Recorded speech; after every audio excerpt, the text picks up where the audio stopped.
आह आह, क्या हुआ बहू? तू ठीक तो है ना? हाँ माँ जी, मैं ठीक हूँ। आह, तुझे मैंने कहा था ना कि ऐसी हालत में और इतनी धूप में तुझे मेरे साथ आने की कोई जरूरत नहीं है। माँ जी, मेरे होते हुए भला इस उम्र में आप क्या अकेले बाजार जाओगी? 7 महीने की गर्भवती चारू अपनी सास मधु के साथ बाजार में अपने हाथों की बनाई हुई घास की झाड़ू, हाथ के पंख और कारपेट बेचने के लिए जाती है। दोनों सास बहू चिलचिलाती कड़ी धूप में पसीने बहाते हुए इन सभी घास की बनी हुई चीजों को बेच रही होती हैं। घास का पंखा ले लो, घास की झाड़ू ले लो, घास का बना हुआ कारपेट ले लो, सिर्फ 30 रुपए, सारी चीजें 30 रुपए। इस घास की झाड़ू से सफाई तो अच्छे से होती है ना? हाँ मेम साहब। अच्छा तो मुझे 2 झाड़ू दे दो। ये लीजिए, पूरे 60 रुपए हुए। क्या 60 रुपए देना है? तो 40 में दो, वरना मैं तो चली। दोनों सास बहू अपनी लाचारी को देखते हुए उस कस्टमर को आधे दाम में ही घास की बनी हुई 2 झाड़ू दे देती हैं। दोनों सास बहू सुबह से शाम तक घास की बनी हुई झाड़ू, पंखे और कारपेट बेचती हैं और शाम होते ही अपने घर लौट आती हैं। माँ जी वो देखिए, आइसक्रीम। सोनी बहुत दिनों से आइसक्रीम की जिद कर रही है, मैं उसके लिए 10 रुपए की आइसक्रीम ले लेती हूँ। चारू आइसक्रीम खरीद कर अपनी सास के साथ घर जाती है और अपनी बेटी सोनी को आइसक्रीम दे देती है। लेकिन सोनी जैसे ही आइसक्रीम खाने के लिए पैकेट खोलती है तो वो आइसक्रीम को पिघला पाती है। गर्मी की वजह से सारी आइसक्रीम पिघल गई। अगर आज हमारी घर में एक फ्रिज होता तो मेरी आइसक्रीम नहीं पिघलती। सोनी बेटा, ऐसे रोते नहीं, मैं कल शाम को फिर से तुम्हारे लिए आइसक्रीम ले आऊंगी।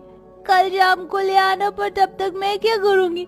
मैं तो इतनी खुश थी कि आज मैं ठंडी ठंडी आइसक्रीम खाऊंगी, लेकिन एक ठंडी आइसक्रीम भी मेरे नसीब में नहीं है। अगर एक फ्रिज होता तो रोज मैं ठंडा ठंडा पानी पीती और आइसक्रीम भी खाती। ये कहते हुए सोनी जोर जोर से रोने लगती है और जाकर सो जाती है। सोनी को ऐसे रोता देख सभी को बहुत दुख होता है, जिसके बाद सभी गर्मी में जैसे तैसे करके खाना खाकर सोने के लिए चले जाते हैं। लेकिन गर्मी की वजह से किसी को भी रात में ठीक से नींद नहीं आ रही होती और सोनी रोते हुए उठ जाती है। क्या हुआ सोनी बेटा, तू रो क्यों रही है? दादी, गर्मी की वजह से देखो मुझे कितनी गमोरी हो गई है और नींद भी नहीं आ रही है। मेरे सभी दोस्तों के घर में एसी, कूलर, पंखा सब कुछ है, लेकिन मेरे ही घर में कुछ नहीं है। सोनी बेटा, तुम एक काम करो, सो जाओ, मैं तुम्हें पंखा करती हूँ। गर्मी से परेशान गर्भवती चारू सोने की बजाय अपनी बेटी को घास के बने हुए पंखे से हवा करने लगती है। गर्मी के मौसम में जहां हर कोई एसी, कूलर, पंखे के सामने से ठंडे ठंडे आइसक्रीम खाते हुए गर्मी के मजे लेता है, वहीं इस पूरे परिवार को गर्मी के मौसम में हर दिन मर मर के जीना पड़ता है। क्या हुआ चारू बहू, तेरी तबीयत तो ठीक है ना? सुबह से देख रही हूँ बड़ी सुस्त लग रही है। माँ जी, गर्मी से बहुत ज्यादा बेचैनी हो रही है, उल्टी करने का भी मन कर रहा है। सोचा था अगर घास के पंखे, झाड़ू बेचूंगी तो कुछ पैसे कमाकर घर में एक पंखा ही लगवा दूंगी, लेकिन अभी तक मैं ये भी नहीं कर पाई ना। आप ऐसे क्यों बोल रही हो माँ जी? सिर्फ कुछ महीनों की तो बात है, गर्मी के मौसम जाते ही सब कुछ ठीक हो जाएगा। गर्मी से परेशान सास बहू बात कर ही रही होती हैं कि तभी उनकी खिड़की से एक बहुत सुंदर सफेद रंग की पक्षी घर में आ गिरती है। उस पक्षी के पैरों से काफी खून निकल रहा होता है, जिसके चलते वो उड़ नहीं पाती और सीधा चारू की खिड़की से उसके घर में आ गिरती है। बहू, इसके पैर से तो काफी खून निकल रहा है, दर्द के मारे कैसे फड़फड़ा रही है। आप इसे उठाइए, मैं जल्दी से उसके लिए मरहम बना कर लाती हूँ। चारू उस पक्षी के लिए हल्दी का लेप बनाती है और उसके पैरों पर लगाकर पट्टी बांध देती है। ये पक्षी तो दिखने में कितना ज्यादा सुंदर है, इतनी सुंदर पक्षी तो मैंने आज तक नहीं देखी। सच में बहुत सुंदर है। एक काम कर, थोड़े से चावल लिया, लगता है इसे भूख लग रही है। अब दोनों सास बहू उस पक्षी के ठीक होने तक उसका काफी ध्यान रखती हैं। माँ, आपने इस पक्षी को इस घास के कारपेट पे क्यों रखा है? बेटा, इसे भी तो हमारी तरह गर्मी लग रही है ना। अब हम तो इस गर्मी से बच नहीं सकते, लेकिन कम से कम इस पक्षी को इस घास के ठंडे ठंडे कारपेट पर रखकर इसे तो गर्मी से बचा सकते हैं ना। धीरे धीरे अब वो पक्षी ठीक होने लगती है, लेकिन इसी के साथ अब गर्मी अपनी चरम सीमा तक पहुंच जाती है। मेरी लस्सी कहाँ है? आपने कहा था कि आप आज मुझे ठंडी ठंडी लस्सी बनाकर पिलाओगी। बेटा मैंने लस्सी के लिए दही तो जमाया था, लेकिन गर्मी की वजह से सारा दही खराब हो गया। मुझे पता था कि ऐसा ही होगा। एक दिन देखना, इस गर्मी से तड़प तड़प कर मर जाऊंगी मैं, और मुझे ना ही तो पंखे की ठंडी हवा नसीब होगी, ना फ्रिज का ठंडा पानी। अपनी बेटी के मुंह से ऐसी बातें चारू की आंखों में आंसू ले आती है कि तभी ठंडी ठंडी घास पर बैठी हुई वो चिड़िया एकदम से खड़ी हो जाती है और देखते ही देखते एक सुंदर सी परी के रूप में बदल जाती है, जिसे देख चारू काफी डर जाती है। कौन हो तुम?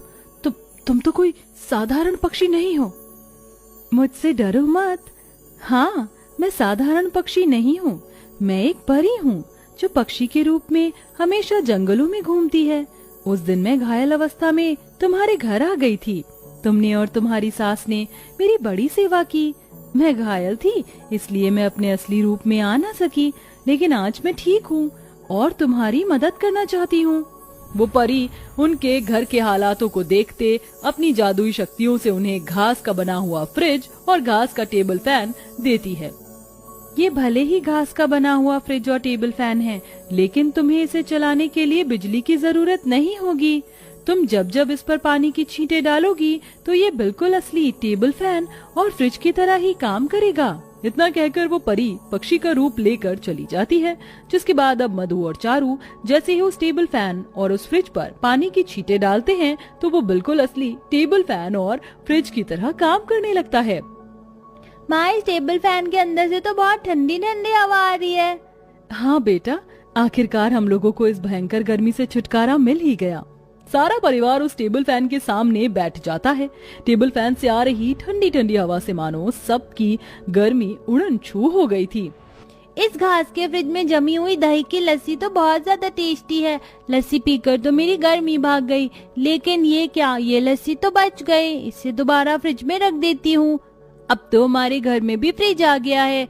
अब माँ रोज इसके अंदर आइसक्रीम जमाएगी और मैं ठंडी ठंडी आइसक्रीम खाऊंगी। इतना कहकर सोनी उस लस्सी को घास के फ्रिज में रखने के लिए जैसे ही फ्रिज खोलती है, अरे ये हमारे फ्रिज में इतनी सारी आइसक्रीम कैसे आई? मुझे खट्टा मीठा बर्फ का गोला खाना है। चारू फ्रिज में आइसक्रीम को देखकर चौंक रही होती है कि तभी सोनी इतना बोलते ही उस घास के फ्रिज के अंदर ढेर सारे बर्फ के गोले आ जाते हैं, जिसे देख सोनी और चारू दोनों हैरान रह जाती हैं। जब मैंने पहले आइसक्रीम का नाम लिया था तो इसके अंदर आइसक्रीम आ गई और अब बर्फ का गोला। इसका मतलब ये कोई साधारण घास का फ्रिज नहीं, बल्कि एक जादुई घास का फ्रिज है। हम जो भी इससे खाने पीने की चीज मांगेंगे ये हमें दे देगा। मुझे मैंगो शेक पीना है। चारू के इतना बोलते ही जादुई घास के फ्रिज के अंदर मैंगो शेक आ जाता है, जिसे देख चारू बहुत खुश होती है और अब सभी एक एक कर जादुई घास के फ्रिज से अपनी खाने पीने की चीज मांगते हैं। घास के टेबल फैन और जादुई घास के फ्रिज की वजह से अब उन सभी को गर्मी से तो राहत मिल चुकी थी, लेकिन क्या हुआ जी, आप बड़े परेशान लग रहे हैं। परेशान ना हो तो क्या करूं, तुम्हारा और माँ का घास के पंखे और झाड़ू बेचने का काम भी ठीक नहीं चल रहा है।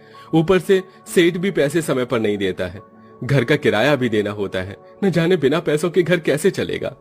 अमन उस घास के टेबल फैन के सामने बैठकर बोल ही रहा था कि तभी उस घास के टेबल फैन के अंदर से ढेर सारे 500 रुपए के नोट उड़ते हुए अमन के पास आते हैं।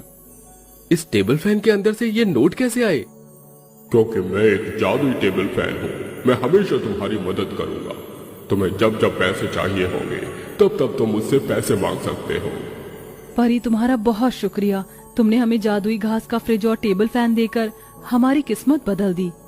चारू, अब हमारे गरीबी के दिन गए। अब हम सब लोग भी खुशी खुशी अपनी जिंदगी जी सकते हैं। मैं इन पैसों से अपना खुद का बिजनेस स्टार्ट करूंगा और खूब मेहनत करके उस बिजनेस को आगे बढ़ाऊंगा। अमन उन पैसों से खुद की फैन, एसी, कूलर का एक शोरूम खोलता है और बड़े सस्ते दामों में उन्हें बेचता है, जिसकी वजह से गरीब और मजदूर इंसान भी आसानी से कूलर पंखा खरीद लेते हैं। चारू और मधु भी जादुई फ्रिज की मदद से आइसक्रीम, जूस और बर्फ के गोले की दुकान खोलती है, जहां वह गरीब लोगों को मुफ्त में ये सभी चीज खाने पीने के लिए देते हैं, जिससे कड़ी से कड़ी गर्मी में भी गरीब इंसान आसानी से ठंडा जूस और आइसक्रीम खा लिया करता था। जिससे उन्हें बहुत राहत मिलती थी। समय गुजरता है और चारू एक सुंदर से बेटे को जन्म देती है और अब पूरा परिवार हंसी खुशी रहता है।